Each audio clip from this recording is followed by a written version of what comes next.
10वीचे बोर्डाचे एक्झाम जवळ आलेले आहेत आणि या एक्झामसाठी आपल्याला सर्वात महत्त्वाचं म्हणजे बुक्स रीड करणं. बुक्स रीड करताना खूप जणांना खूप अडचणी येतात, परंतु या अडचणीचं सोल्युशन आपण आपल्या या सिरीजमध्ये घेणार आहोत. तर आपण या सेशनमध्ये आपण बायोलॉजीचा 10वीचा पहिला चॅप्टर हेरिडिटी अँड इव्होल्युशन हा पाहणार आहोत. चला तर पाहूया. पहिला चॅप्टर हेरिडिटी अँड इव्होल्युशन. या चॅप्टरमध्ये आपल्याला हेरिडिटरी चेंजेस हा पहिला point, then transcription, translation, translocation, then evolution, then त्या इव्होल्युशनचे इव्हिडन्सेस काय काय आहे ते पाहायचे. त्यानंतर डार्विनची थिअरी पाहायची आहे, Darwin's theory of natural selection, then Lamarckism, speciation आणि ह्युमन इव्होल्युशन. हे सर्व पॉईंट आपल्याला या चॅप्टरमध्ये कव्हर करायचे आहेत. आपण इथे फक्त बुक्स मधलं का रीड करतोय, कारण बुक्स वाचायला खूप जणांना कंटाळवाणं वाटतं आणि एक्झाम मध्ये बुक्सच्या बाहेरचं तर काही येणारच नाहीये ना, त्यामुळे बुक्स रीड करणं इम्पॉर्टंट आहे. इतके सारे नोट्स वाचतो, इकडचे तिकडचे, ह्या कोचिंगचे नोट्स वाच, त्या कोचिंगचे नोट्स वाच, आणि जे मेन इम्पॉर्टंट आहे बोर्डसाठी बुक्स आणि प्रिव्हियस इयर क्वेश्चन्स ते शेवटी राहून जातात. त्यामुळे आपण सर्वात महत्त्वाच्या गोष्टींना प्राधान्य देऊन सर्वात पहिले या गोष्टी करायला पाहिजे.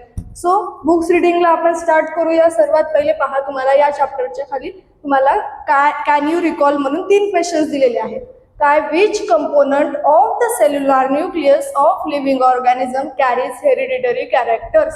असा कोणता कंपोनंट आहे सेल्युलर न्यूक्लियसचा लिव्हिंग ऑर्गॅनिझम मध्ये जो की हेरिडिटरी कॅरेक्टर्स ट्रान्समिट करत असतो, कॅरी करत असतो. तर याचा आन्सर आपल्याला माहित आहे. पहा, कोण कॅरी करत असतं? क्रोमोझोम्स. ठीक आहे. Next, what do we call to the process of transfer of physical and mental characters from parents to progeny. Physical and mental characters parents कडून प्रोजेनीकडे जातात, त्याला काय म्हणतात? तर हे आपल्याला चॅप्टरच्या नावातच आहे. पहा, हेरिडिटी. ह्या जी प्रोसेस आहे, transfer of physical and mental characters from parents to the progeny, parents कडून प्रोजेनीकडे कॅरेक्टर्स जाणार आहेत. तर ह्या प्रोसेसला आपण म्हणतो हेरिडिटी, अनुवांशिकता. ठीक आहे. Then, which are the components of the DNA molecule. DNA मॉलिक्यूलचे कंपोनेंट्स काय काय आहे? डीएनए मॉलिक्यूल कशा कशाने बनलेला असतो? तर एक तर असतो शुगर. इथे डीएनए आहे तर डी पासून इथे कोणती शुगर असते? Deoxyribo sugar.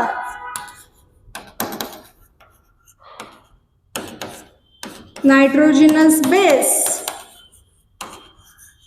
ATGC असतो. पहा, यापैकी एक नायट्रोजिनस बेस कोणता तरी असतो आणि एक असतो फॉस्फेट ग्रुप. ठीक आहे. हे झाले हे 3 क्वेश्चन. त्यानंतर आपण नेक्स्ट पाहू. नेक्स्ट पॉइंट आहे हेरिडिटी अँड हेरिडिटरी चेंजेस. या पॉइंटमध्ये आपल्याला दिलेलं आहे. पहा, you know that heredity is the transfer of biological characters from one generation to another via genes. Heredity काय असते? Transfer of characters from one generation to the next.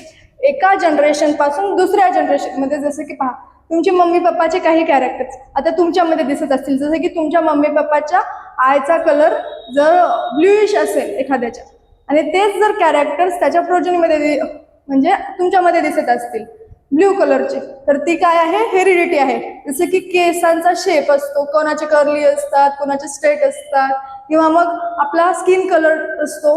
हे जे तुमच्या मम्मी पप्पाचे असतात त्याच टाईपमध्ये तुमचे असतात. हे याचं रिझन काय आहे? हेरिडिटी. आणि हे कशाच्या थ्रू होत असतं? तर त्याचा आन्सर आहे जीन्स, व्हाया जीन्स. जीन्सच्या थ्रू होत असते transfer character. Gregor John Mendel is pioneer of the modern genetics. Modern जेनेटिक्सचे पायोनियर कोण? एमसीक्यू साठी हा इम्पॉर्टंट क्वेश्चन आहे. पहा, जर तुम्ही 10th ला कोणती कॉम्पिटेटिव्ह एक्झाम देत असाल तर त्यामध्ये हा क्वेश्चन खूप इम्पॉर्टंट आहे की पायोनियर ऑफ मॉडर्न जेनेटिक्स कोण आहेत? Gregor John Mendel. Then it took a long time to understand the conclusions of his research about heredity. त्या रिसर्चसाठी आपल्याला खूप वेळ लागलेला आहे ग्रिगर जॉन मेंडलला. कारण की हेरिडिटी आपल्याला काय एका जनरेशनला पण करायचं आहे. हेरिडिटी एका जनरेशन पासून दुसऱ्या जनरेशन, मग त्या दोन्ही जनरेशन स्टडी करावं लागतील. तर मग यासाठी टाइम तर लागणारच. ठीक आहे.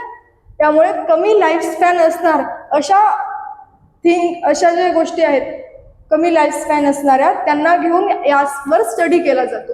जसं की ग्रिगर जॉन मेंडल यांनी काय सिलेक्ट केलं होतं हे स्टडी करण्यासाठी, तर ग्रीन पीज होता, ग्रीन पीज त्यांच्यावर त्यांनी रिसर्च केला. मग याचे हे चूज करण्याचे कारण पण आहे, ते आपल्याला नेक्स्ट सेशनमध्ये पाहायचे आहेत. In 1901, the reason behind the sudden changes were understood due to the mutational theory of Hugo D. Bryce.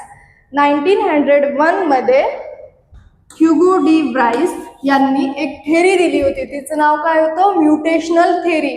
आणि त्या म्युटेशनल थेरीमध्ये आपल्याला हे जे सडन चेंजेस होतात त्याबद्दल सांगितलं होतं. म्युटेशन जसं की एखादा न्यूक्लिओटाइड आहे, तो चेंज झाला, त्याच्या जागी दुसरा न्यूक्लिओटाइड आला किंवा तो रिप्लेस झाला, त्यामुळे सडन चेंजेस येतात. ते सडन चेंजेस म्हणजेच काय असतात, म्युटेशन. आणि ही म्युटेशनल थेरी जी आहे ती दिली होती ह्युगो डी ब्राइसने 1901 मध्ये. देन मीन व्हाईल इन 1902, हे इयर्स इम्पॉर्टंट आहेत पहा. 1902 मध्ये वाल्टर सटर यांनी ऑब्झर्व केले होते paired chromosomes in the cells of grasshopper.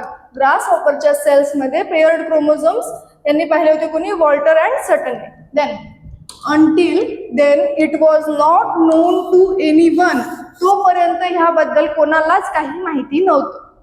Research started in the direction of finding the nature of genetic material when it was proved that genes are carried via chromosomes. Genes जे आहेत ते क्रोमोझोम्सच्या through carry केले जातात हे आपल्याला माहीत झालं होतं, आणि यावर रिसर्च स्टार्ट झाली होती ह्या डायरेक्शनने. ठीक आहे. थ्रू विच 1944 मध्ये ट्रायो ऑफ सायंटिस्ट, 3 सायंटिस्ट होते, त्यांचे नावं लक्षात ठेवा, ऑस्टवर्ल्ड अवेरी, मॅक्लियन मकार्थी अँड कोलिन मॅक्लिओड. या तिघांनी मिळून प्रूव्ह केलं की except viruses all living organisms have DNA as a genetic material. फक्त आणि फक्त व्हायरसेसला सोडून बाकी सगळे जेवढे काही लिव्हिंग ऑर्गॅनिझम्स आहेत त्यामध्ये DNA प्रेझेंट आहे as a genetic material. DNA हा जेनेटिक मटेरियल आहे सगळ्या लिव्हिंग ऑर्गॅनिझम मध्ये, फक्त आणि फक्त व्हायरसेसला सोडून. देन 1961 मध्ये काय, the French geneticist Francis Jacob and Jacques Monod, हे होते French geneticist Francis Jacob and Jacques Monod. ह्या दोघांनी मिळून प्रपोज केलं एक model for the process of protein synthesis. Protein सिंथेसिसच्या प्रोसेससाठी एक मॉडेल प्रपोज केलं होतं 1961 मध्ये. French geneticist Francis Jacob and Jacques Monod यांनी with the help of DNA in bacterial cells, bacterial cells मधला DNA घेऊन केलं होतं. Then it help to uncover the genetic codes hidden in DNA. यामुळं काय झालं की जेनेटिक कोड्स जे DNA मध्ये असतात ते आपल्याला समजायला हेल्प झाली. Thereby, the technique of recombinant DNA technology emerged, which has vast scope in the field of genetic engineering. तेव्हा त्याच काळामध्ये काय झालं, ह्या सर्व जेवढा काही रिसर्च झाला त्या रिसर्चच्या नंतर टेक्निकली रिकॉम्बिनंट DNA टेक्नॉलॉजीची आणि त्यामुळे जेनेटिक इंजिनिअरिंगची जी फील्ड आहे त्याच्यामध्ये थोडी डेव्हलपमेंट झाली. The science of heredity is useful for diagnosis. हेरिडिटीचा इम्पॉर्टन्स काय आहे, तर याचा आन्सर पुढे दिलेला आहे की the science of heredity is useful for. जे हेरिडिटी आपण पाहतो एका जनरेशनकडून दुसऱ्या जनरेशनकडे कॅरेक्टर जातात, तर ह्याचा यूज काय आहे, तर पहा, डायग्नोसिससाठी, ट्रीटमेंटसाठी आपण जे स्टडी करतोय हे हेरिडिटीचं सायन्स, त्याचा इम्पॉर्टन्स आपल्याला डायग्नोसिसमध्ये पण होतो की तो डिसीज आहे. एखादा पेशंट आला तर त्या पेशंटमध्ये काही चेंजेस वगैरे ते असतात तर ते हेरिडिटीमुळे आपल्याला ते डिसीज आहे असं ओळखता आलं पाहिजे. जे जेनेटिक डिसऑर्डर्स असतात त्यानुसार, जसं की थॅलेसेमिया असो, सिकल सेल ॲनेमिया, अशा पेशंट्समध्ये. देन ट्रीटमेंटमध्ये पण हेल्प करते. आणि then prevention of hereditary disorders. Prevention of hereditary disorders म्हणजेच काय की पॅरेंट्सकडून जे डिसऑर्डर्स होणार आहेत प्रोजनीमध्ये ते अवॉइड करण्यासाठी, जे जेनेटिक डिसऑर्डर्स आहेत ते अवॉइड करण्यासाठी आपण प्रिव्हेंट करू शकतो. जसे की RH निगेटिव्ह आलं तर सगळ्यात कॉमन एक्झाम्पल आहे पहा की ब्लड ग्रुप मॅचिंग.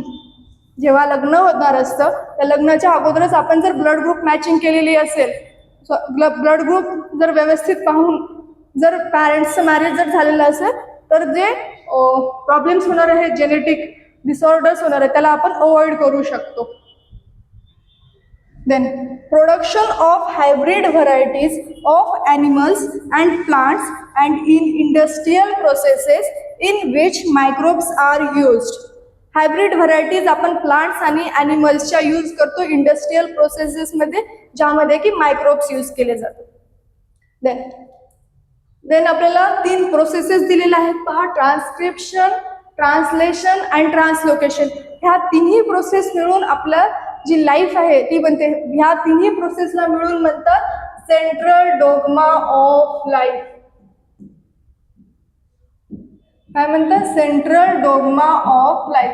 कारण की हेच लाईफमध्ये कंटिन्युटी चालवण्यासाठी इम्पॉर्टंट असतं.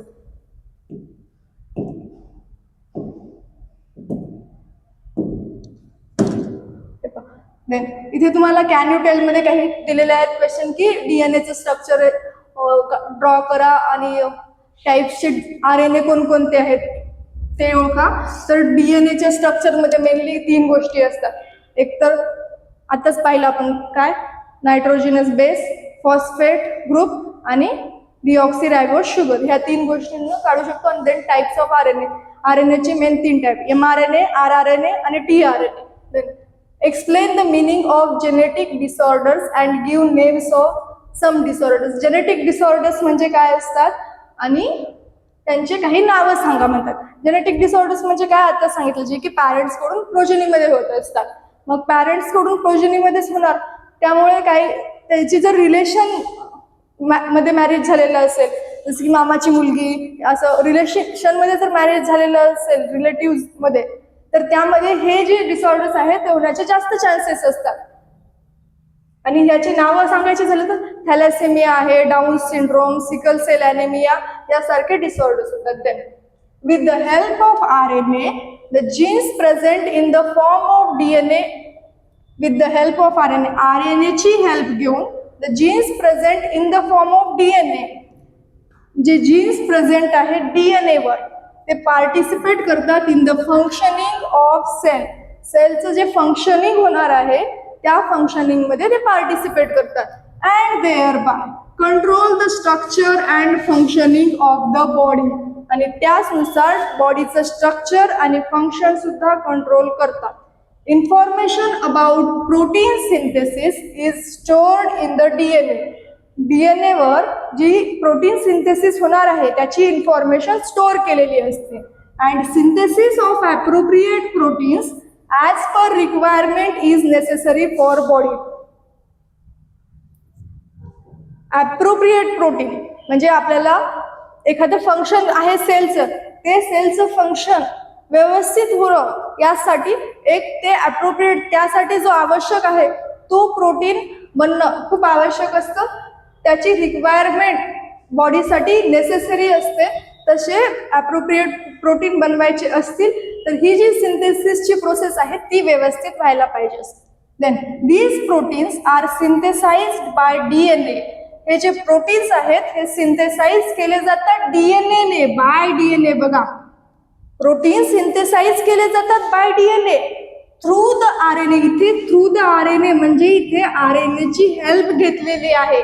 RNA प्रोटीन सिंथेसिस करतो का एक्झॅक्ट? नाही, प्रोटीन सिंथेसिस DNA कडूनच होते, पण इथे हेल्प केलेली आहे RNA ने, म्हणून ही लाईन दिलेली आहे through the RNA. This is called as central dogma of life. यालाच म्हणतात सेंट्रल डोग्मा ऑफ लाईफ. काय आहे central dogma of life? DNA पासून आपल्याला प्रोटीन्स बनवायचे आहेत, पण इथे कोणाच्या थ्रू? Through the RNA. इथे मध्ये RNA ने हेल्प केलेली. हे आहे central dogma. Then mRNA is produced as per the sequence of nucleotides on DNA.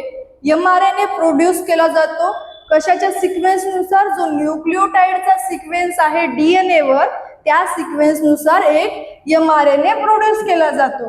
Only one of the two strands of DNA is used in the process. एका वेळेला एकच डीएनएचा stand या प्रोसेसमध्ये पार्टिसिपेट करतो. डीएनएचे 2 स्टँड पैकी एकच स्टँड ह्या प्रोसेसमध्ये पार्टिसिपेट एका वेळी असतो. The sequence of nucleotides in mRNA being produced is always complementary to the DNA strand used for synthesis.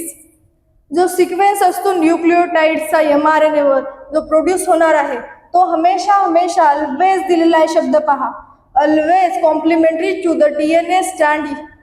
जो DNA स्टँड यूज केलेला आहे आपण प्रोटीन सिंथेसिससाठी त्याच्या कॉम्प्लिमेंटरी सिक्वेन्सचा mRNA प्रोड्यूस होणार असतो. Besides, there is uracil in RNA. RNA मध्ये युरॅसिल असतो,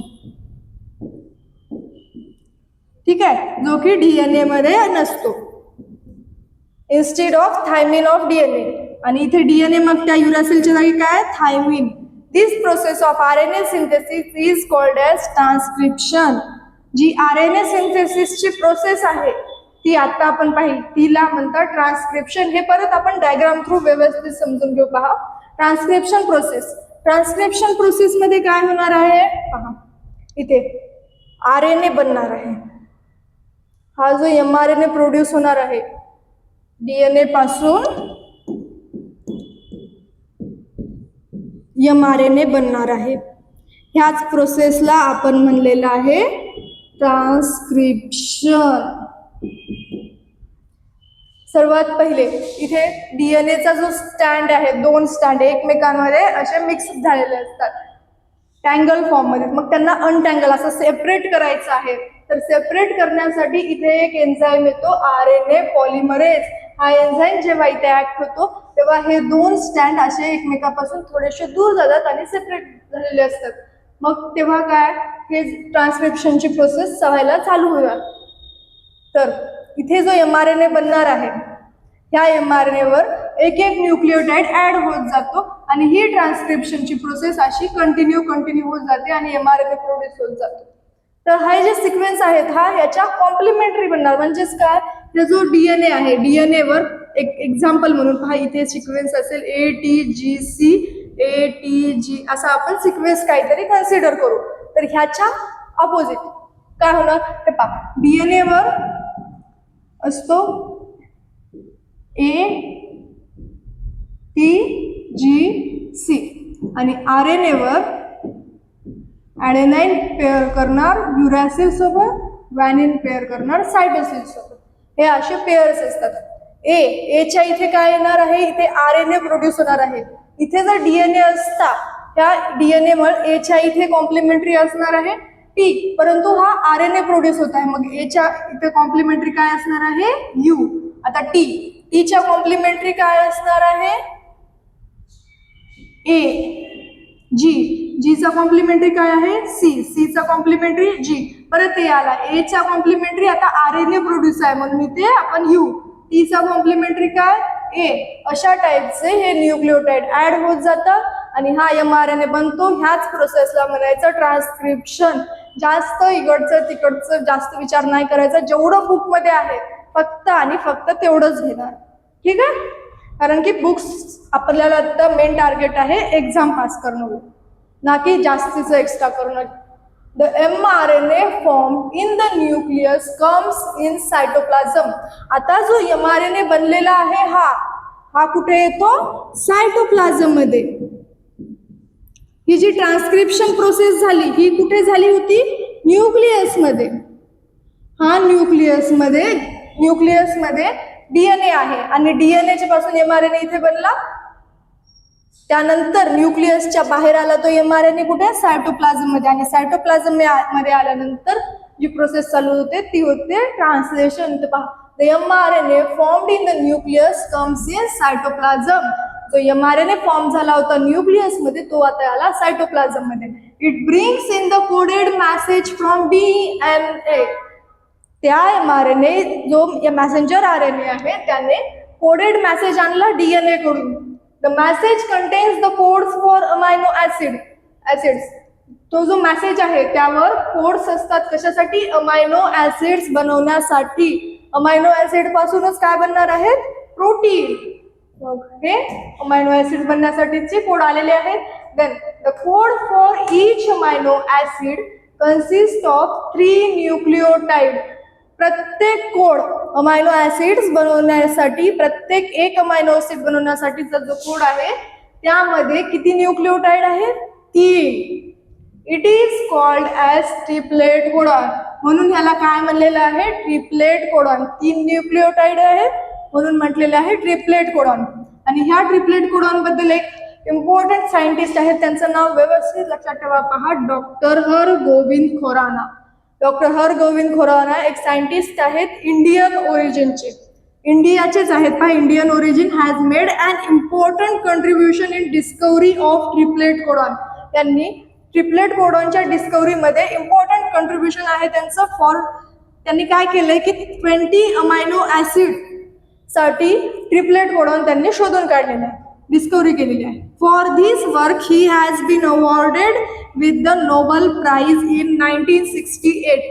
1968 मध्ये यांना ह्या त्यांच्या कामासाठी नोबेल प्राइज सुद्धा भेटलेला आहे, अलॉंग विथ 2 अदर सायंटिस्ट. दुसऱ्या 2 सायंटिस्ट सोबत. इयर लक्षात ठेवा, तुम्हाला ट्रू ऑर फाल्सच्या स्टेटमेंटमध्ये करेक्ट इनकरेक्ट त्यामध्ये येऊ शकते हे इयरवाले क्वेश्चन 2-3, पण आता मागे इयर्स केले ते, ठीक आहे, किंवा मग MCQ मध्ये पण येते, ठीक आहे. Then each mRNA is made up of thousands of triplet codon. हा जो mRNA येत आहे त्यामध्ये असे ट्रिपलेट कोडॉन 1, 2 असे थाउजंड्स ऑफ असतात, खूप सारे thousand. As per the message on mRNA, जसा mRNA वर असा कोडेड मेसेज येत आहे त्या मेसेज नुसार amino acids are supplied by the tRNA. हा tRNA आहे, हा अमायनो ऍसिड्स आणण्याचे काम करतो, असे सप्लाय करण्याचे काम करतो, ठीक आहे. हे जो आहे हा amino acid. For this purpose tRNA has anticodon. ह्या tRNA वर हा आहे अँटीकोडॉन. आणि ह्या mRNA वर काय असतं, codon.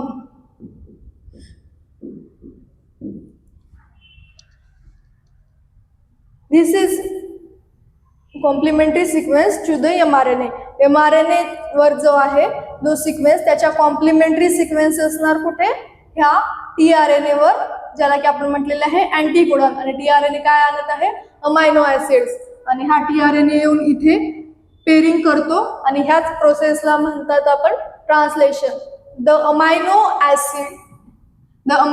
acids brought in by tRNA are bonded together by peptide bonds. जे अमायनो ऍसिड्स tRNA इथे आणलेले आहेत ते एकमेकाला बॉन्ड बनवतात. तो बॉन्ड कोणता असतो, पेप्टाइड बॉन्ड.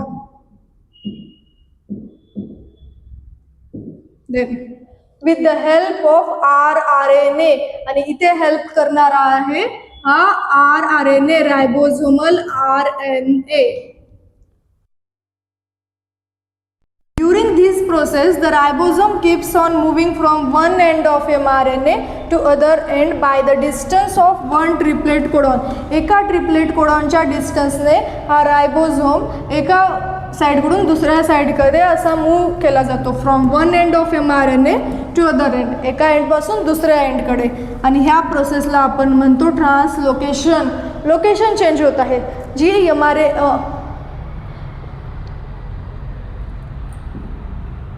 हा जो mRNA आहे ह्या mRNA वर हा रायबोझोमची एका साईडकडून दुसऱ्या साईडकडे हे एक एक ट्रिपलेट कोडॉन सोडून जी मुवमेंट होत आहे थोड्या थोड्या वेळात, तिला आपण म्हटलेलं आहे ट्रान्सलोकेशन. लोकेशन चेंज करत आहे हा कोण, ribosome. Then such many chains come together to form complex proteins.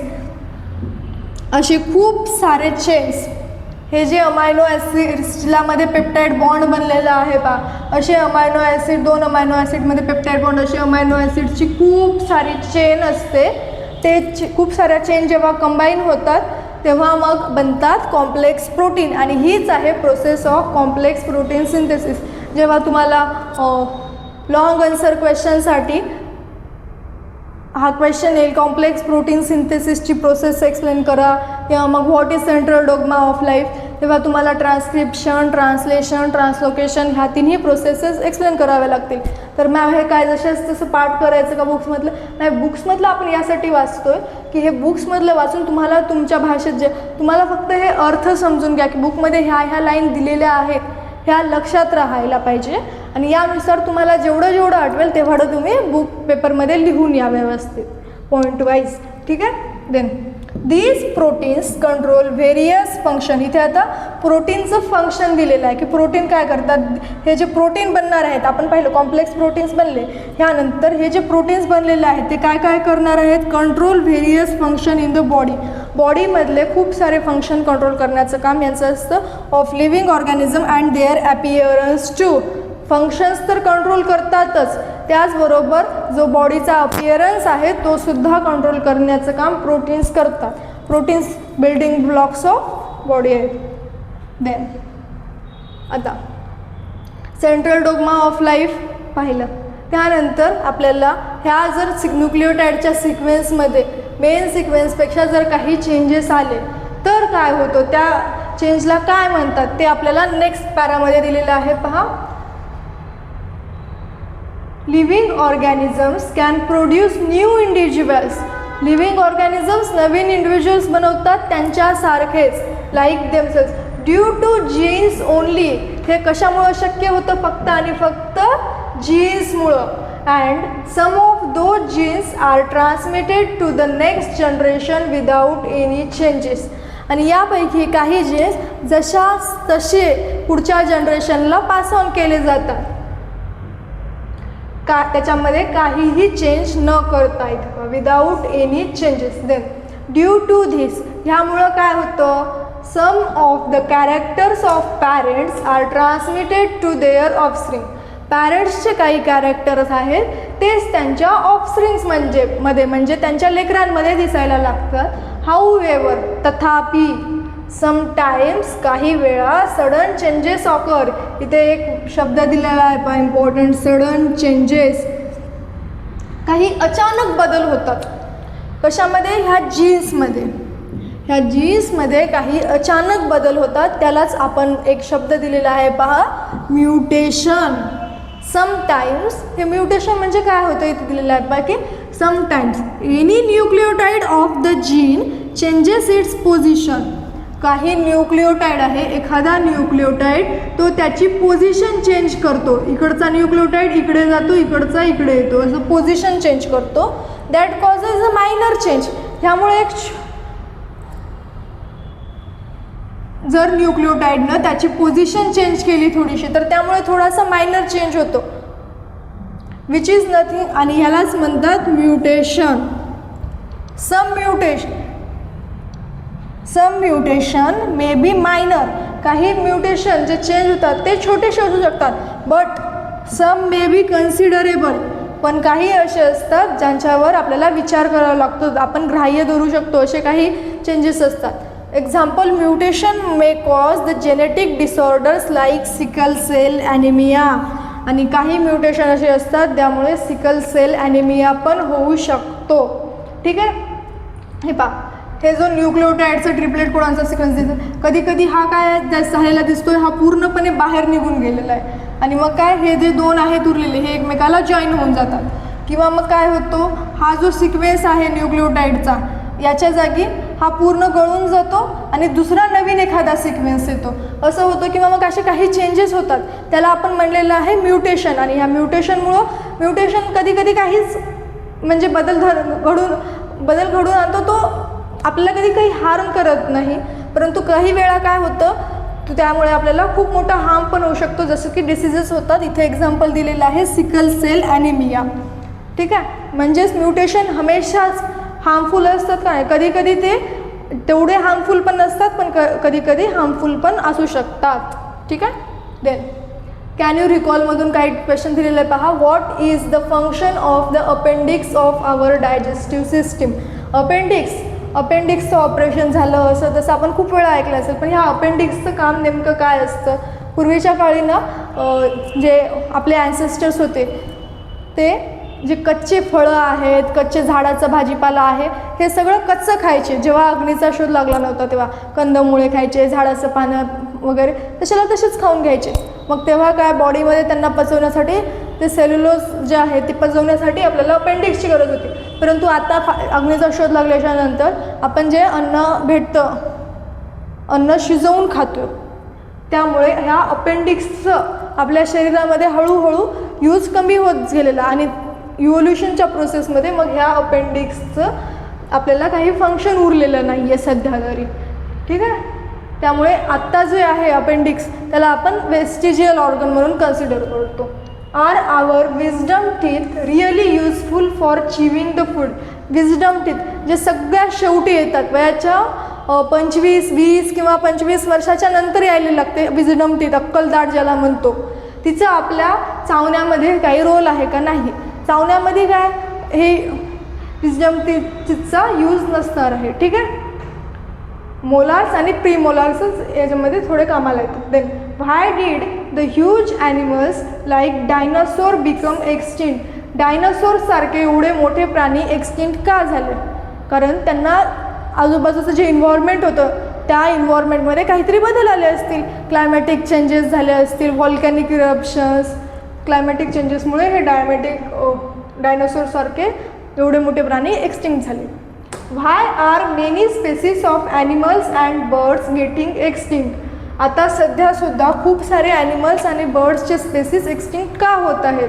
कारण क्लायमॅटिक चेंजेस झालं, पोल्युशन,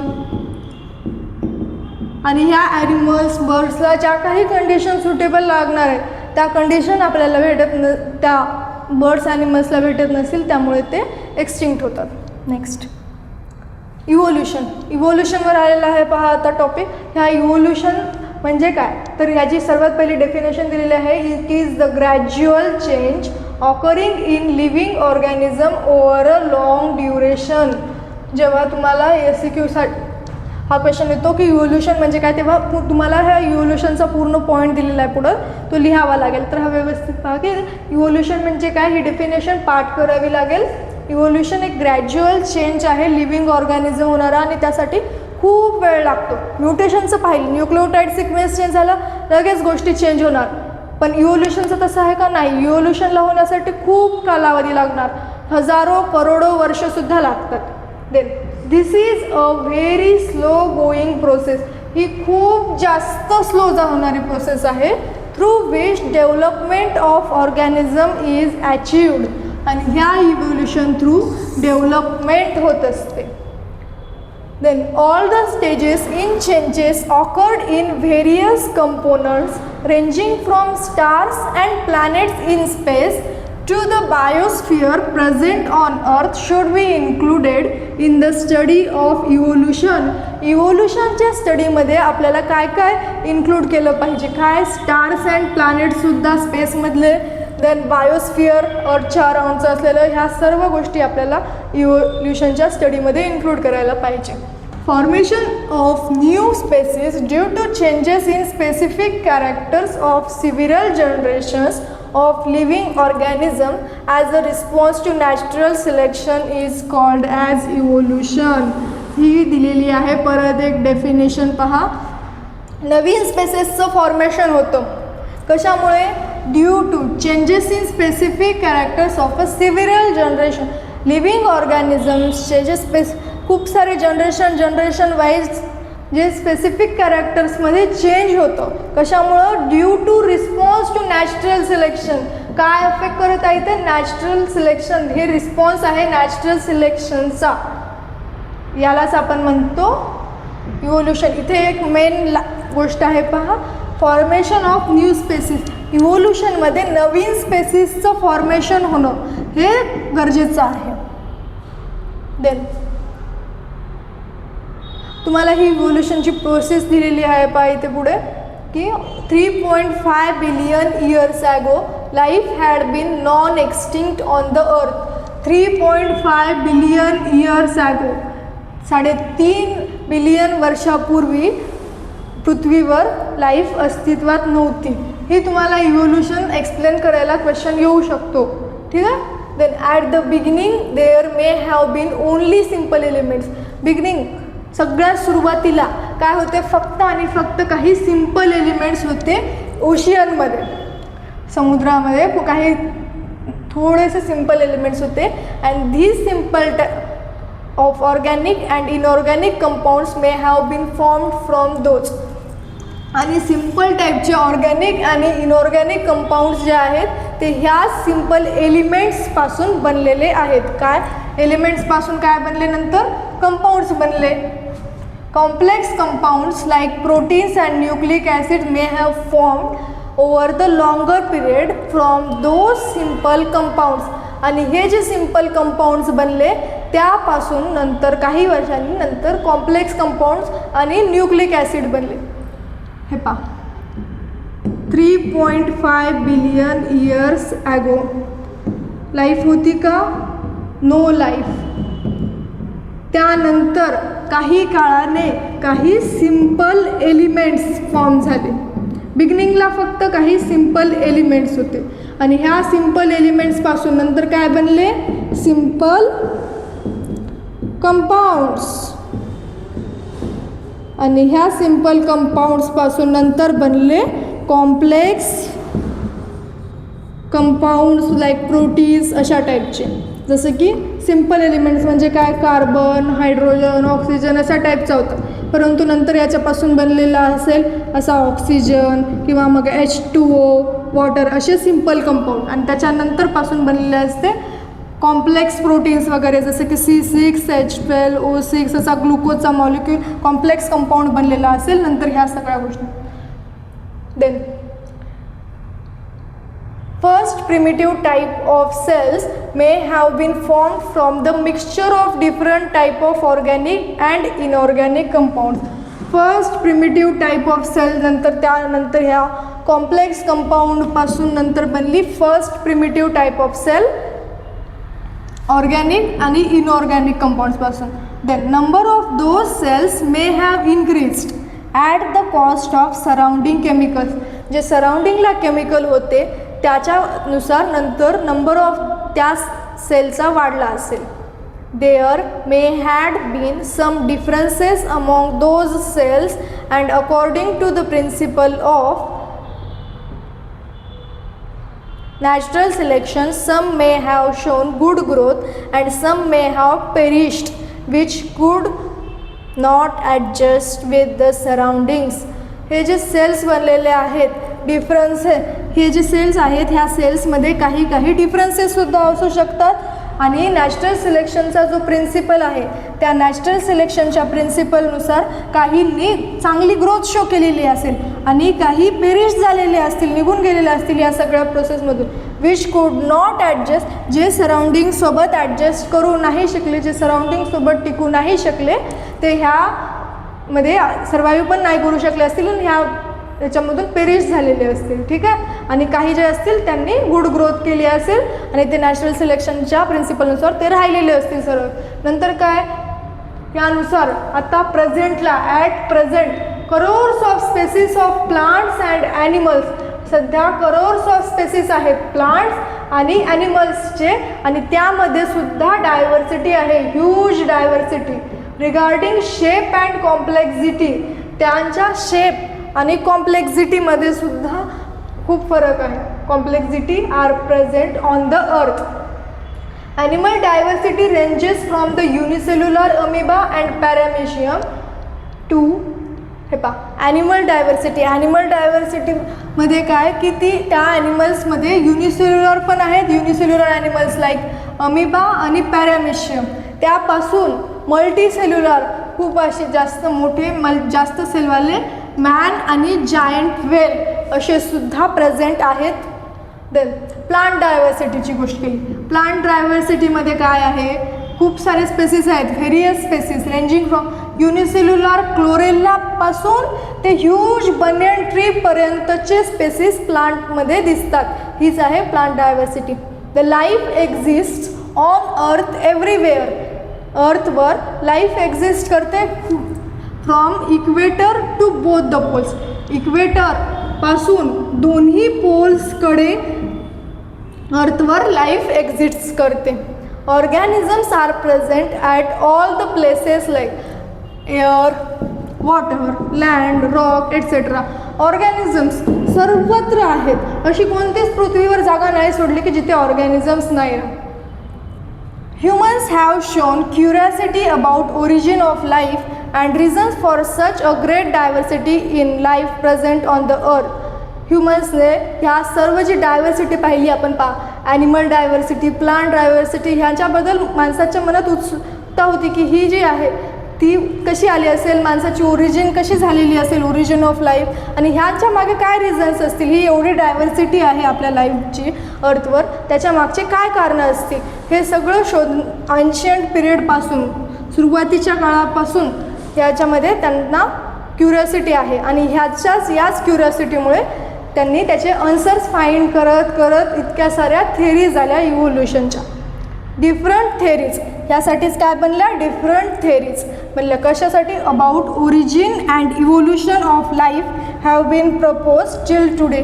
आत्तापर्यंत ओरिजिन अँड इव्होल्युशन ऑफ लाईफसाठी खूप साऱ्या थेरीज आल्या. त्यामध्ये of which theory of gradual development of living organism is accepted. आणि ह्या सर्व थेरीजपैकी एक थेरी ॲक्सेप्ट करण्यात आली, तिचं नाव होतं gradual development of living organisms. हे इम्पॉर्टंट आहे पहा. ही जी थेरी ॲक्सेप्ट करण्यात आली तिचं नाव लक्षात ठेवा. देन थेरी ऑफ इव्होल्युशन, इव्होल्युशनची थेरी. According to this theory first living material, ह्या थेरीनुसार सर्वात पहिला लिव्हिंग मटेरियल होता प्रोटोप्लाझम. फॉर्म झाला होता कुठे, ओशियनमध्ये. Then in due course of time, थोड्या वेळानंतर काही युनिसेल्युलर ऑर्गॅनिझम्स फॉर्म झाले. देन काही चेंजेस झाले, ग्रॅज्युअली हळूवारपणे काही चेंजेस आले ह्या युनिसेल्युलर ऑर्गॅनिझममध्ये सुद्धा. आणि ह्या युनिसेल्युलर ऑर्गॅनिझमपासून नंतर थोडे मोठे आणि कॉम्प्लेक्स ऑर्गॅनिझमसुद्धा फॉर्म झाले. Although changes were slow and हे सगळे जे चेंजेस होते ते खूप स्लो, हळूवारपणे आणि ग्रॅज्युअल होते. Duration of all these changes is at most 300 crore years. ह्या जो ड्युरेशन होता ह्या चेंजेसचा, इथे खूप फास्ट वाटतं पण यांना होण्यासाठी 300 करोड वर्ष लागले. 300 करोड वर्षाच्या नंतर ह्या गोष्टी बनल्या. Then changes and development in living organisms had been all round and multi dimensional. हे जे चेंजेस डेव्हलपमेंट लिव्हिंग ऑर्गॅनिझम झाले हे ऑल राऊंड मल्टी डायमेन्शनल होते. This led to evolution of different types of organism. हे all round आणि multi dimensional असल्यामुळे different टाईपचे organisms बनले. Hence this overall process is called as evolution. म्हणूनच ह्या प्रोसेसला नाव काय दिलं, इव्होल्युशन, जे की ऑर्गनायझेशनल होतं. Progressive development of plants and animals from the ancestors having different structural and functional organization is called as evolution. Evolutionची परत एक डेफिनेशन दिलेली आहे की ह्या सगळ्या डेफिनेशनचा मिनिंग थोडाफार सिमिलर असतो. त्यापैकी एखादी डेफिनेशन पाठ करू शकता तुम्ही. थेरी ऑफ इव्होल्युशनमध्ये ही जी डेफिनेशन दिलेली आहे की प्रोग्रेसिव्ह डेव्हलपमेंट आहे. ह्यामध्ये जी प्लांट्स आणि ॲनिमल्स आहेत त्यांचे जे कॅरेक्टर्स आहेत त्यामध्ये डेव्हलपमेंट होत आहे, प्रोग्रेसिव्ह. इकडून अशी प्रोग्रेस होत जात आहे ती कंटिन्यू होत आहे.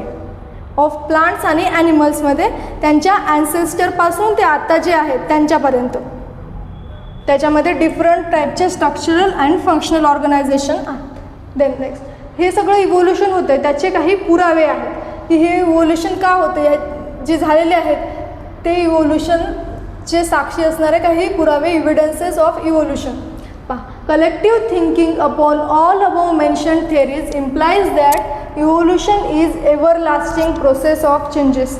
इव्होल्युशन ही कधीच न संपणारी प्रोसेस आहे, एव्हरलास्टिंग प्रोसेस ऑफ चेंजेस. हमेशा काही ना काही नवीन गोष्टी येणार, त्या गोष्टींमध्ये चेंज येणार, परत नवीन गोष्टी, असं कंटिन्यू प्रोग्रेस होणारी एव्हरलास्टिंग कधीच न संपणारी प्रोसेस आहे. हाऊएव्हर, तथापि, it needs proof to prove it. पण ह्यांना प्रूफ प्रूव्ह करण्यासाठी काहीतरी प्रूफ आवश्यक आहे आणि हाच प्रूफ अवेलेबल आहे तो आहे एव्हिडन्सेस ऑफ इव्होल्युशन. याचे following are various proofs available in support of theories mentioned above. ह्या ज्या थेरीज अगोदर दिलेल्या आहेत, मेन्शन केलेल्या आहेत, त्यांना प्रूव्ह करण्यासाठी जे प्रूफ आहेत ते आहेत हे सगळे एव्हिडन्सेस. तर सगळ्यात पहिला एव्हिडन्स आपल्याला पाहायचा आहे मॉर्फॉलॉजिकल एव्हिडन्स. हे जे एव्हिडन्सेस आहेत ना यांची नावं लक्षात ठेवा कोणकोणते आहेत. मॉर्फॉलॉजिकल, देन ॲनाटॉमिकल, वेस्टिजियल ऑर्गन्स, हे सगळे जे पॅलिओन्टॉलॉजिकल एव्हिडन्स, हे सगळे जे आहेत एव्हिडन्सेसचे नावं हे लक्षात ठेवा. कारण की तुम्हाला एक चार्ट आहे पहा तुमच्या एक्सरसाइजमध्ये असा, यामध्ये तुम्हाला इथे दिलेले आहे एव्हिडन्सेस ऑफ इव्होल्युशन आणि इथे तुम्हाला 4 त्याचे नावं लिहायचे की कोणकोणते आहेत इथे. ठीक आहे. तर सर्वात पहिलं आहे मॉर्फॉलॉजिकल. मग तुम्ही एका बॉक्समध्ये मॉर्फॉलॉजिकल लिहू शकता. पहा इथे मॉर्फॉलॉजी म्हणजे काय की त्याचं जे स्ट्रक्चर आहे त्याच्यावरूनच तुम्हाला ओळखून येतील पाहण्यावरूनच. पहा various similarities like structure of mouth. Similarities जशा की काय स्ट्रक्चर ऑफ माउथ, हे लक्षात ठेवा की माउथचं जे स्ट्रक्चर आहे जे एक्झाम्पल्स दिलेले आहेत हे एक्झाम्पल्स तुम्हाला लिहावे लागतील. हे मॉर्फॉलॉजिकल एव्हिडन्स. ह्याच्यामध्ये वर तुम्हाला SAQ शॉर्ट आन्सर क्वेश्चन येतो. पोझिशन ऑफ आईज, आईजची जी पोझिशन आहे पहा ही कशी आहे. Then structure of nostril, nostril हे नाकाचे जे नॉस्ट्रिल आहे त्याचं स्ट्रक्चर कसं आहे. अँड इयर पिनिंग, हे जे इयर्स आहेत हे पहा हे कुत्र्याचं पिल्लू आहे आणि ही मेंढी आणि कोल्हा, ह्यामध्ये आपल्याला काय पाहायचं आहे माउथचं स्ट्रक्चर यांच्या कसं आहे तिघांच्या पण. देन आईची पोझिशन, नॉस्ट्रिल्स आणि इयर पिना, ह्या तिन्हीमध्ये तुम्हाला थोडीफार सिमिलॅरिटी दिसत आहे. म्हणजेच काय यामध्ये यांचा जो ॲन्सेस्टर्स आहे तो सिमिलर असू शकतो असं पुढं सांगितलं आहे पहा. And thickly distributed hairs on the body, त्यांच्या बॉडीवर जी हेअर ग्रोथ आहे ती खूप थिक आहे. R seen in animals wear as similarities in characters like leaf shape. हे झालं ॲनिमल्सबद्दल आतापर्यंत. आता प्लांट्समध्ये काय काय दिलेले आहेत पहा. लिफ शेप असू शकतो, लिफचा शेप असा. Then venation, venation parallel venation आहे किंवा मग कोणतं वेनेशन रेटिक्युलेट वेनेशन आहे हे सगळं पाहावं लागेल. Leaf petiole etcetera occur in case of plants. प्लांट्सच्या केसमध्ये आपल्याला हे कॅरेक्टर्स पाहायचे कोणकोणते. Leaf shape, leaf venation and leaf petiole. This indicates that there are some similarities in those groups. ह्या ग्रुपमध्ये काय सिमिलॅरिटीज आहेत आपल्याला ह्या कॅरेक्टर्सवरून लक्षात येतं. And hence it proves that their origin must be same. आणि हे प्रूव्ह काय करतं त्यांची ओरिजिन सेम असेल. And must have common ancestor. इथे एक छोटासा वर्ड आहे जो तुम्ही व्यवस्थित पहा, मस्ट. इथे काय दिलेलं आहे मस्ट. आणि जे आपण नेक्स्ट एव्हिडन्स पाहणार आहोत त्यामध्ये दिलेलं आहे may. Anatomical evidences may have common ancestor but morphological evidences must have common ancestors. Must म्हणजे काय असायलाच पाहिजे. यामध्ये जर मॉर्फॉलॉजिकल कॅरेक्टर जर सिमिलर दिसत आहेत याचा अर्थ की त्यांचे जे ॲन्सेस्टर्स आहेत ते कॉमन असायलाच पाहिजेत असा अर्थ होतो. मॉर्फॉलॉजिकल एव्हिडन्सेसमध्ये मस्ट आहे. देन पाहूया ॲनाटॉमिकल एव्हिडन्सेस. त्यामध्ये तुम्हाला एक्झाम्पल दिलेले आहेत पहा. Human hand, foreleg of ox, patagium of bat आणि फ्लिपर ऑफ व्हेल. यांचं जे स्ट्रक्चर आहे हे बाहेरून जरी वेगळे दिसत असतील, बाहेरून स्ट्रक्चरली जरी वेगळे दिसत असतील परंतु आतमध्ये पाहिल्याच्या नंतर ह्यांचे जे बोनचं स्ट्रक्चर आहे ह्याच्यामध्ये आपल्याला थोडीशी सिमिलॅरिटीज वाटते. तर हीच दिलेली आहे ॲनाटॉमिकल एव्हिडन्सेसमध्ये. पहा, if you carefully observe the pictures. तुम्ही जर हे पिक्चर्स केअरफुली ऑब्झर्व केले तर there doesn't seem any superficial similarity between human hand. त्यामध्ये तुम्हाला काही सुपरफिशियल सिमिलॅरिटी दिसेल का बघा. तर इथे दिलेलं आहे डझंट सीम. तुम्हाला दिसत आहे का इथे? नाही दिसणार आहे. Doesn't seem. Then superficial similarity between human hand, हा human hand. Then foreleg of ox, flipper of whale and patagium of bat. Similarly तशाच प्रकारे use of each of those structures is different in respective animals. हे जे चारही गोष्टी आपण example पाहिले, ह्या चारही ॲनिमलमध्ये ह्या स्ट्रक्चर्सचा यूज डिफरंट आहे. हाऊएव्हर, तथापि there is similarity in structure of bones. जरी यूज डिफरंट असला तरी ह्यांचं जे स्ट्रक्चर आहे त्यामध्ये आपल्याला सिमिलॅरिटी दिसत आहे. स्ट्रक्चर ऑफ कशाचे, बोन्स आणि joints in organs of each of those animals. This similarity indicates that those animals may have common ancestor. आणि हीच सिमिलॅरिटी काय शो करते की ह्या ॲनिमल्समध्ये कॉमन ॲन्सेस्टर असू शकतो. इथे आहे मे पॉसिबिलिटी दाखवत आहे की असू शकतो, असणारच असं कंपल्सरी नाही. May possibility. Okay, then can you tell म्हणून काय क्वेश्चन दिलेत. Which are the different organs in body of organism. एखाद्या ऑर्गॅनिझमच्या बॉडीमध्ये काय काय डिफरंट ऑर्गन्स असू शकतात. तर सगळ्या ऑर्गन्सची आपण इथे नावं सांगू शकतो. हँड्स, लेग्स, ठीक आहे, ॲब्डोमन, लिव्हर, असे सगळे ऑर्गन आपण सांगू शकतो. Is each of those organs useful to organism. आणि ह्या सगळ्या ऑर्गनपैकी सगळे जे ऑर्गन्स आहेत ते आपल्या बॉडीसाठी युजफुल आहेत का. विचार करायला सांगितलं आहे की हे आहेत का. जर सगळेच्या सगळे आपल्याकडे असणारे जर ऑर्गन्स युजफुल असते तर वेस्टिजियल ऑर्गन्सचा कॉन्सेप्ट आला असता का. नाही. आपल्या बॉडीमध्ये जे ऑर्गन्स दिलेले आहेत ते नॅचरल सिलेक्शन, इव्होल्युशन ह्या सगळ्या रोल्स थेरीजनुसार आपले जे ऑर्गन्स आहेत ते काही organ theory of use disuse त्यानुसार आपल्या बॉडीमध्ये सगळेच्या सगळे ऑर्गन्स आहेत ते कामासाठीच आहेत. परंतु काही असे ऑर्गन्स आहेत ज्याचा काही रोल नाही आहे, काही काम नाही आहे आपल्या बॉडीमध्ये, ठीक आहे, युजफुल नाही आहेत. जसं की याचे एक्झाम्पल्स आहेत. आपण आपल्या नेक्स्ट कन्सेप्टमध्ये पाहूया. पहा, नेक्स्ट कन्सेप्ट आहे वेस्टिजियल ऑर्गन्स. पहा, डिजनरेटेड ऑर अंडर डेव्हलप्ड जे ऑर्गन्स आहेत जे डिजनरेटेड आहेत किंवा त्यांची डेव्हलपमेंट पूर्ण झालेली नाही. यूजलेस ऑर्गन्स जे यूजलेस आहेत, त्यांचा काही यूज नाही आहे ऑर्गॅनिझम्समध्ये, त्यांनाच आपण म्हणू vestigial organs. In living organisms sudden development of new tissues or organs for living in changing environment is not possible. Living ऑर्गॅनिझममध्ये एकदम अचानकपणे एकदम एखाद्या टिश्यूमध्ये किंवा ऑर्गनमध्ये चेंज येणं हे पॉसिबल आहे का. नाही. कारण की इव्होल्युशन होणारं ही प्रोसेस तुम्ही आताच पाहिलं की करोड्स ऑफ इयर्स लागतात. आज माझ्याकडे हे फिंगर आहे पहा आणि मी याचा यूज नाही करत आहे, परंतु हे जे फिंगर आहे हे यूजच नाही म्हणून काय मग मी लगेच आज यूज नाही मग उद्याच्या उद्या लगेच काय निघून जाणार आहे का माझ्या बॉडीच्या बाहेर. नाही. तसंच हे जे आहेत वेस्टिजियल ऑर्गन्स हे बॉडीमध्ये तसेच पडून राहतात. हळूहळू इव्होल्युशनच्या प्रोसेसमध्ये चेंज येण्यामध्ये त्यांना टाईम लागतो. तर हे जे आहे इन्व्हायरमेंटच्या चेंजिंग कंडिशननुसार त्याच्यामध्ये डेव्हलपमेंट व्हायला वेळ लागत असतो. लगेचच्या लगेच होणं पॉसिबल नाही आहे. इन्स्टेड त्याऐवजी काय, existing organs undergo gradual changes. त्याऐवजी काय होतं मग, जे एक्झिस्टिंग ऑर्गन्स जे ऑर्गन्स आहेत त्यामध्ये हळूवारपणे थोडेफार बदल होत जातात. Mostly a specific structure in the body is useful under certain situations. Mostly काय होतं, एखादं स्पेसिफिक स्ट्रक्चर आहे बॉडीमध्ये ते युजफुल असतं काही कंडिशनला, काही सिच्युएशनला. आणि however same structure under different situation may become useless or even harmful. तथापि काय होतं, कधी कधी ते स्ट्रक्चर दुसऱ्या एखाद्या सिच्युएशनला ते आपल्यासाठी हार्मफुल ठरतं किंवा ते एकदम युजलेस व्हायला लागतं. Such structure begins to degenerate under such situation as per the principle of natural selection.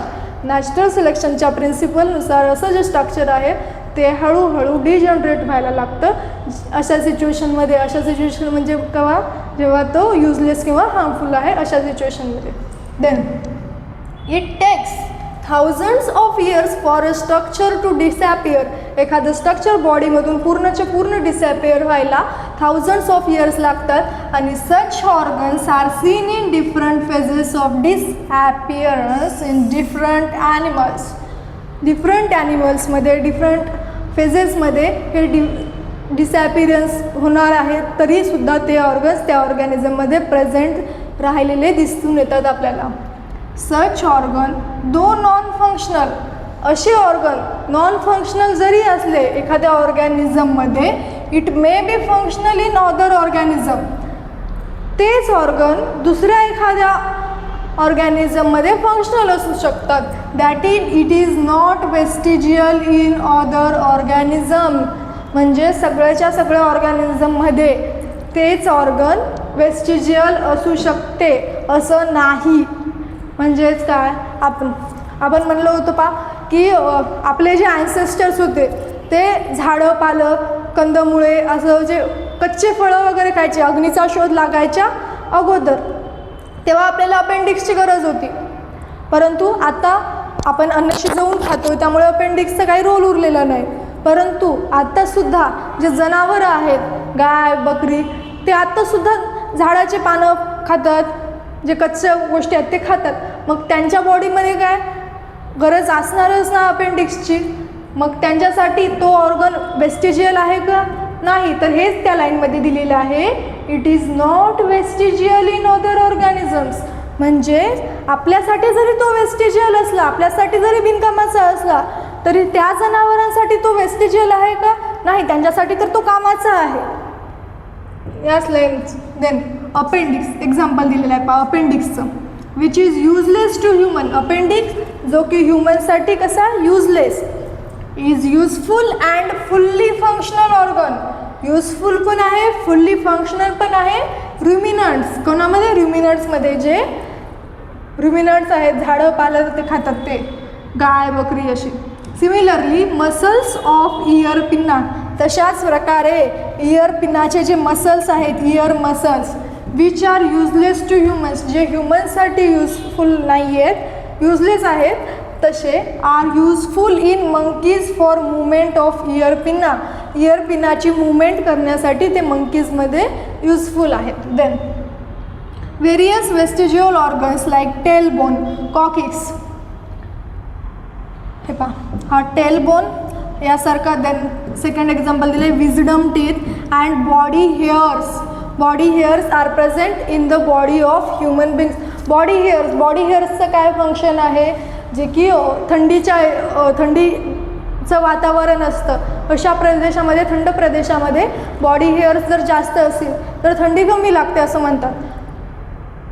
मग तशा व्यक्तींना काय, तर बॉडी हेअर्स जे आहेत ते जे थंड प्रदेशातले प्राणी आहेत त्यांच्यामध्ये जास्त असतात, आणि जे ॲज कम्पेअर टू दॅट जे थोड्याशा उष्ण प्रदेशामध्ये राहतात त्यांच्यावर बॉडी हेअर्स थोडेसे कमी असतात. नेक्स्ट, हे जे वेस्टिजियल ऑर्गन्स सांगितले त्याचे एक्झाम्पल्स खूप इम्पॉर्टंट आहेत पहा. देन ह्या कन्सेप्टमध्ये पहा की हे जे तुम्हाला दिलेले आहेत ह्या चित्रांचे तुम्हाला काय म्हणतात हे ओळखायचं आहे. हे पहा, हे तुम्हाला असे काही साचे दिसतात जसे की ॲनिमल्स मरून पडलेले आहेत आणि खूप वर्षापासून मग त्यांचे इथे हे असे अवकाश उरलेले दिसतात, किंवा मग हे असा साचा पडून राहिले, वरी काहीच नाही हाड वगैरे, फक्त हे ॲनिमल असं हे झालेलं दिसत आहे. तर ह्याच्यावरून तुम्हाला काय, हे जे आहेत हे आहेत पॅलिओन्टॉलॉजिकल इव्हिडन्सेस. पॅलिओन्टॉलॉजी म्हणजे काय, स्टडी ऑफ फॉसिल्स, आणि हे तुम्हाला फॉसिलचे काही उदाहरणं दिलेले आहेत, काही फॉसिल्स दिलेले आहेत. पहा, a question may arise in your mind that which organism existed millions of year ago. तुमच्या मनामध्ये कधी कधी क्वेश्चन आला असेल की मिलियन्स ऑफ इयर्सच्या पहिले कोणता ऑर्गॅनिझम एक्झिस्ट केला असेल, आणि आपण हे कसं सांगतो. Now the secret has been hidden in the earth. हे जे सिक्रेट आहे की मिलियन्स ऑफ इयर्सच्या अगोदर कोणता ऑर्गॅनिझम होता हे कसं सांगायचं, याचं सिक्रेट आपल्या पृथ्वीवरच आहे. Large number of organisms get buried due to disasters like flood, earthquake, volcano etcetera. खूप सारे ऑर्गॅनिझम्स पृथ्वीमध्ये जमिनीमध्ये दबल्या जातात ज्या डिझास्टरमुळे, जसे डिझास्टर की फ्लड आला, पूर, अर्थक्वेक, भूकंप, व्हॉल्कॅनो यासारख्या ज्वालामुखी, ह्या सगळ्या कारणांमुळे. Remnants and impressions of such organisms remain preserved underground.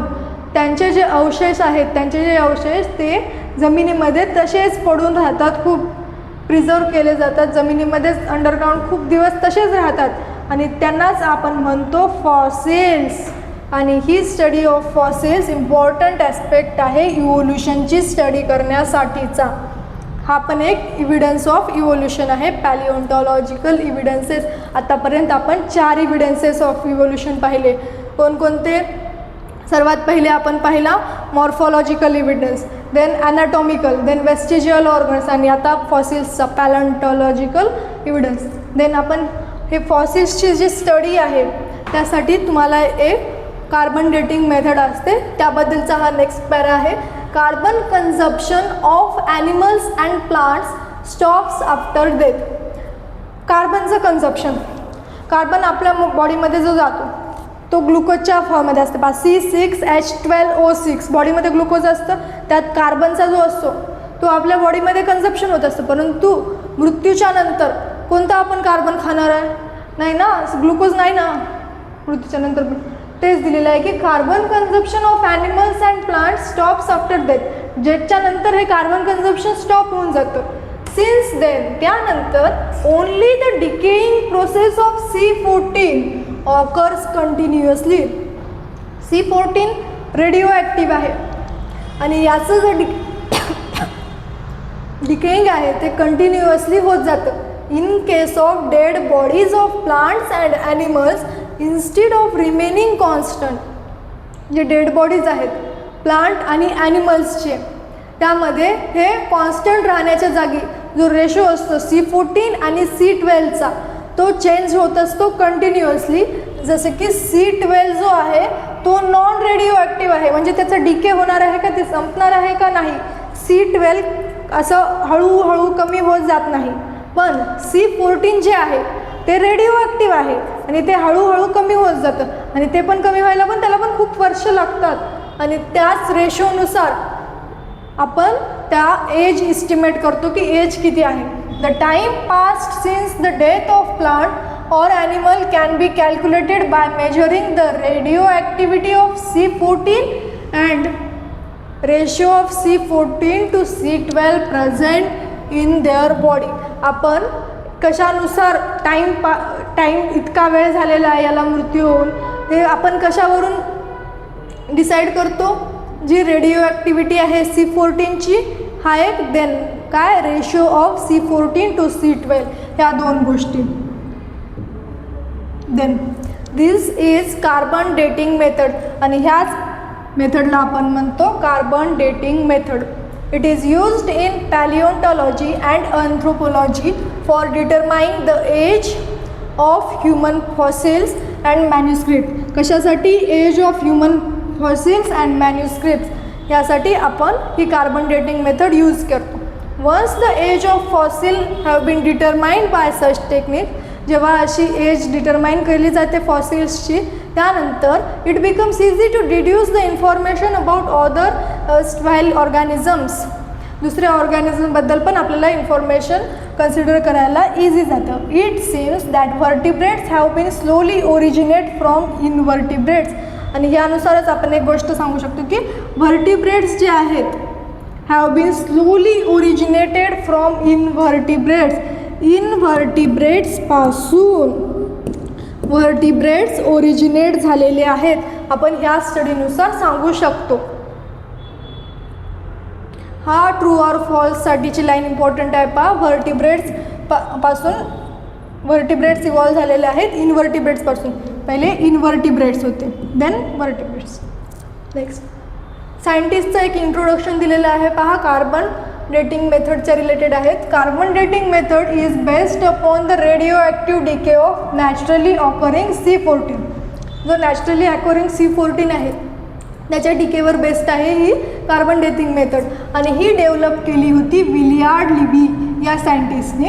He has been awarded with Nobel prize. यांना नोबल प्राईज भेटलं होतं 1960 ह्या इन्व्हेन्शनसाठी. आणि the age of materials determined by this method are published in the journal Radiocarbon.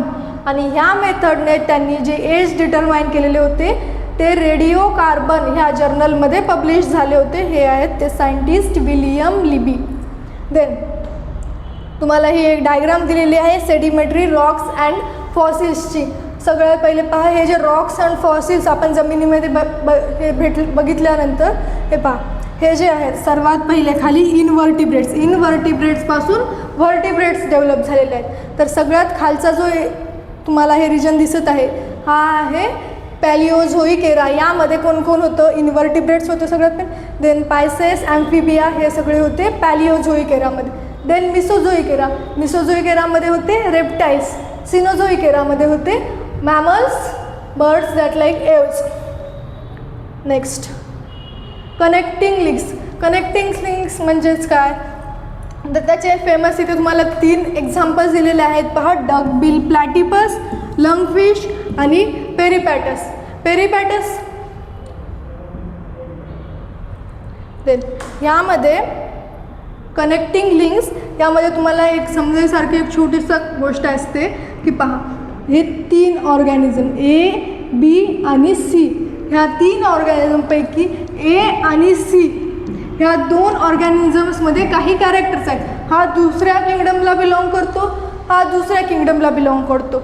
आणि ह्या दोन्हीचे पण काही कॅरेक्टर्स आपल्याला ह्या बी ह्या ऑर्गॅनिझम्समध्ये दिसतात. म्हणजेच काय? बी हा कनेक्टिंग लिंक आहे ए आणि सी ह्या दोन्हीसुद्धा ॲनिमलचं. ठीक आहे. तसंच त्यासाठीच आपल्याला एक्झाम्पल दिले आहेत प्लॅटिपस, लंगफिश आणि पेरिपॅटस. आता यांच्याबद्दल काय कॅरेक्टर्स आहेत स्पेसिफिक तुम्हाला या पॅरामध्ये दिले आहेत. Some plants and animal show some morphological characters by which they can be related to different groups. काही प्लांट्स आणि ॲनिमल्स काही मॉर्फॉलॉजिकल कॅरेक्टर शो करतात, त्यानुसार आपण ओळखू शकतो की ते 2 वेगवेगळ्या डिफरंट ग्रुपचे आहेत आणि hence they are called as connecting. आणि त्यामुळेच आपण त्यांना म्हणतो कनेक्टिंग लिंक्स. जसं की इथं म्हणलं होतं, ह्या 2 वेगवेगळ्या ग्रुपचे कॅरेक्टर शो करणारा हा बी आहे. दोन्ही ग्रुपचे कॅरेक्टर शो करतो म्हणून हा बी काय झाला? Connecting link. तेच या डेफिनेशनमध्ये दिलेलं आहे. काही प्लांट्स आणि ॲनिमल्स म्हणजेच काय? हा बी पकडू आपण, काय करते? मॉर्फॉलॉजिकल कॅरेक्टर शो करते. दोन्ही 2 डिफरंट ग्रुप म्हणजे ए आणि सी दोन्हीचे पण, त्याला आपण म्हणलेलं आहे कनेक्टिंग लिंक. जसं की example, in peripatus characters like segmented body. Peripatus जो आहे हा पेरिपॅटस यामध्ये अशी सेगमेंटेड बॉडी अशी राऊंड दिसतात बा, अशी जी बॉडी आहे सेगमेंट दिसतात ती. देन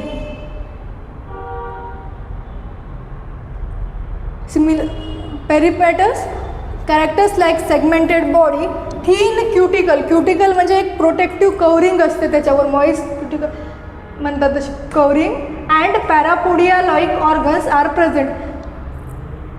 पेरिपॅटसमध्ये 3 कॅरेक्टर्स लक्षात ठेवा. कोणकोणते? सेगमेंटेड बॉडी, थिन क्युटिकल आणि पॅरापोडिया लाईक ऑर्गन्ससुद्धा असतात.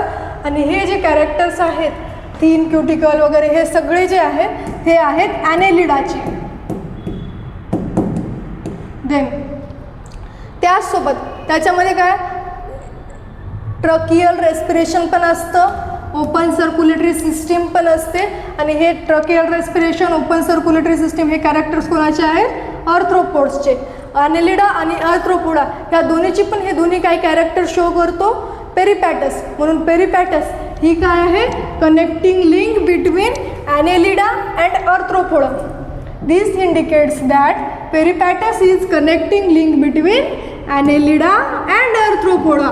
पेरिपॅटस कोणाकोणाची कनेक्टिंग लिंक आहे? ॲनेलिडा आणि आर्थ्रोपोडा या दोन्ही ग्रुपची. सिमिलरली तशाच पद्धतीने डक बिल्ड प्लॅटिपस हा जो आहे तो लेग्स ए करतो कोणासारखं? रेप्टाईल्ससारखं, परंतु रिलेशनशिप शो करतो काही गोष्टी म्हणजे सेम शो करतो मॅमल्ससारख्या. जसं की त्यामध्ये मॅमरी ग्लँड्स पण प्रेझेंट आहे आणि हेअर्ससुद्धा आहेत.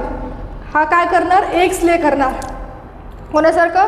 रेप्टाईल्ससारखं. आणि त्या एग्समधून जे त्याचे जन्म घेणार आहेत लेकरं ते काय करणार? दूध पिणार त्याच्या memory glands through. Memory glands हे कोणाचं कॅरेक्टर आहे? मॅमल्सचं. आणि त्याच्या बॉडीवर हेअरसुद्धा प्रेझेंट असणार, हे पण मॅमल्सचंच कॅरेक्टर आहे.